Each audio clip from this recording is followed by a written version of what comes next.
મિત્રો આજની વિડીયોમાં સૌપ્રથમ વાત થશે હવામાનની આગાહી। અત્યારે જ્યારે ગુજરાતમાં ઠંડી નોર્મલ થઈ રહી છે ત્યારે આગામી 48 કલાકમાં ઠંડીનું જોર વધશે। ન્યૂનતમ તાપમાન 16 ડિગ્રી કરતાં નીચે રહેવાની સંભાવના છે।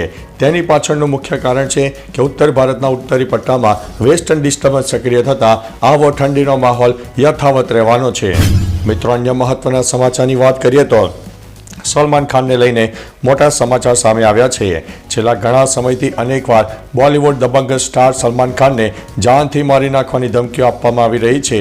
ત્યારે હાલમાં જ એક શૂટિંગ સેટ પર મોટી ઘટના બની છે। માહિતી અનુસાર સલમાન ખાનના શૂટિંગ સેટ પર એક અજાણ્યો વ્યક્તિ ઘૂસી આવ્યો હતો, જેને પકડી લેવામાં આવ્યો હતો।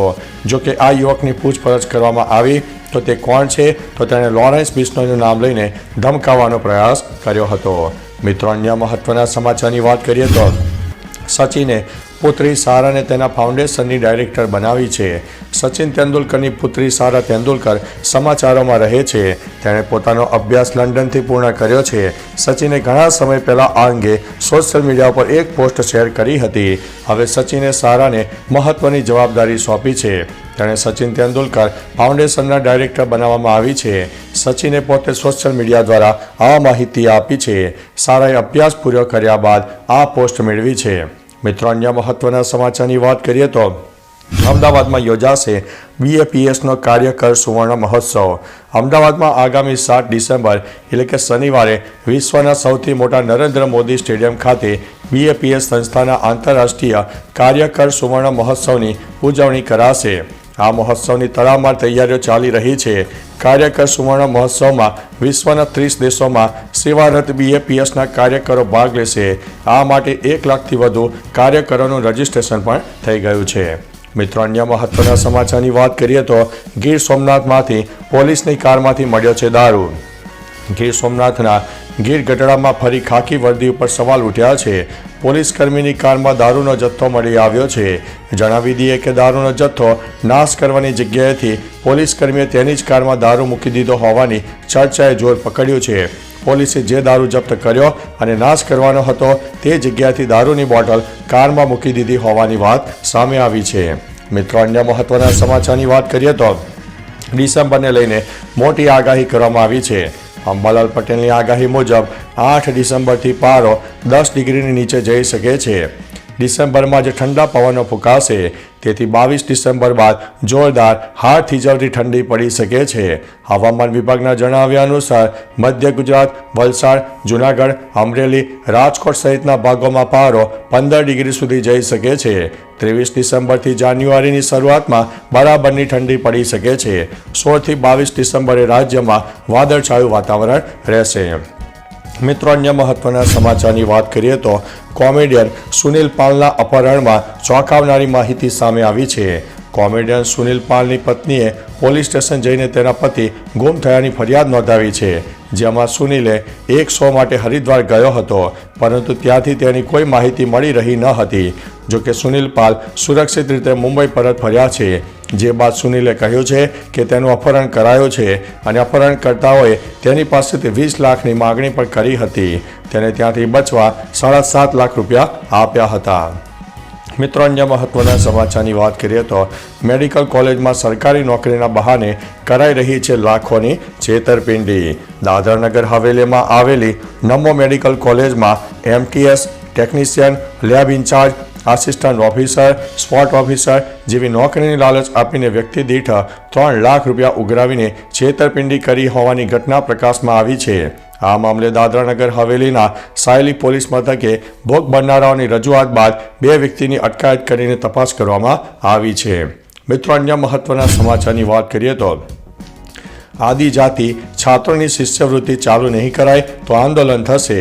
અનુસૂચિત જનજાતિના વિદ્યાર્થીઓ માટેની પોસ્ટ મેટ્રિક શિષ્યવૃત્તિ યોજનાને રાજ્ય સરકાર દ્વારા પરિપત્ર બહાર પાડીને રદ કરવાના વિરોધમાં ગાંધીનગર બિરસા મુંડા કચેરી ખાતે વિદ્યાર્થીઓ અને આમ આદમી પાર્ટીના ધારાસભ્ય ચૈતર વૈસાવા દ્વારા હલ્લાબોલ કાર્યક્રમ યોજવામાં આવ્યો હતો, જેમાં 60,000 વિદ્યાર્થી સ્કોલરશીપથી વંચિત રહી જશે તેવો દાવો કરાયો છે।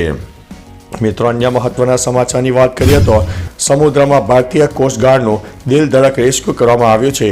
પોરબંદરના સમુદ્રમાં ભારતીય કોસ્ટગાર્ડે દિલધડક રેસ્ક્યુ કર્યું છે. સલાયાના જહાજની ખરાબ હવામાનને લીધે મધદરિયે જળ સમાધિ થઈ છે. મુંબઈના મેરીટાઈમ રેસ્ક્યુ કોઓર્ડિનેશન સેન્ટરની ટીમ દ્વારા સલાયાના જહાજ પર સવાર 12 ખલાસીઓને બચાવી લેવામાં આવ્યા છે. સલાયાના અલ પીરાને પીર નામના જહાજ 2 દિવસ પહેલા પોરબંદરથી નીકળ્યું હતું. પોરબંદરથી જનરલ કાર્ગો ભરીને ઈરાનના અબ્બાસ પોર્ટ ઉપર જવા રવાના થયું હતું. મિત્રો, અન્ય મહત્વના સમાચારની વાત કરીએ તો પાટનગરમાં પાણી અને ગટર વેરાની ઓનલાઈન ચૂકવણી કરી શકાશે. ગાંધીનગરના 30 સેક્ટર અને 7 ગામમાં પાણી અને ગટરની સુવિધા પાટનગર યોજના વિભાગ દ્વારા પૂરી પડાય છે. મિલકત વેરો મ્યુનિસિપાલિટી કચેરીમાં ભરવાનો હોય છે, જ્યારે પાણી અને ગટર વેરાની ચૂકવણી માટે પાટનગર યોજના વિભાગની કચેરીમાં જવું પડે છે. વેરાની ચૂકવણીથી માંડીને નામ ટ્રાન્સફર સહિતની તમામ પ્રક્રિયા માટે નગરજનોને કચેરીના ધક્કા ન ખાવા પડે તે હેતુથી પાટનગરમાં તમામ પ્રક્રિયા ઓનલાઈન પણ થઈ શકશે. મિત્રો, અન્ય મહત્વના સમાચારની વાત કરીએ તો હથિયારોનો ઓર્ડર લઈને હોમ ડિલિવરી કરતી ગેંગ ઝડપાઈ છે. યુપીના આઝમગઢમાં ઓનલાઈન ડિમાન્ડ પર ગેરકાયદેસર હથિયારો બનાવવામાં આવી રહ્યા છે. એટલું જ નહીં, આ હથિયારોની હોમ ડિલિવરી પણ કરવામાં આવી રહી છે. માહિતીના આધારે જ્યારે પોલીસે દરોડો પાડ્યો ત્યારે સ્થળ પરથી ઘણા તૈયાર અને અર્ધ તૈયાર હથિયારો અને કારતૂસ મળી આવ્યા હતા. હાલ આ કેસમાં હિસ્ટ્રી સીટર સહિત 5 લોકોની ધરપકડ કરવામાં આવી છે. મિત્રો, અન્ય મહત્વના સમાચારની વાત કરીએ તો વૈષ્ણવદેવી જનારાઓ માટે અગત્યના સમાચાર સામે આવ્યા છે. વૈષ્ણવદેવી જનારા માટે ખૂબ સારા સમાચાર છે. સામે આવેલા આદેશ અનુસાર હવે કટારા અને મંદિરની આસપાસ દારૂ અને માંસાહારી વસ્તુઓનું વેચાણ નહીં થાય. આ આદેશનો ભંગ કરનાર સામે કાયદેસરની કાર્યવાહી કરવામાં આવશે. ઉલ્લેખનીય છે કે BNSSની કલમ 163 હેઠળ લાદવામાં આવ્યો છે અને આ આદેશ આગામી 2 મહિના સુધી અમલમાં રહેશે. હંસાલી અને મટિયાલ જેવા વિસ્તારોમાં પ્રતિબંધ લાદવામાં આવ્યો છે. મિત્રો, અન્ય મહત્વના સમાચારની વાત કરીએ તો રાજ્યના ખેડૂતો માટે મહત્વના સમાચાર સામે આવ્યા છે. રાજ્યમાં રવિ કૃષિ મહોત્સવ 2024નો પ્રારંભ થયો છે. CM ભૂપેન્દ્રભાઈ પટેલ અને કૃષિ મંત્રી રાઘવજી પટેલ દાંતીવાડા કૃષિ યુનિવર્સિટી ખાતેથી રવિ કૃષિ મહોત્સવ 2024નો રાજ્યવ્યાપી શુભારંભ કરાવશે.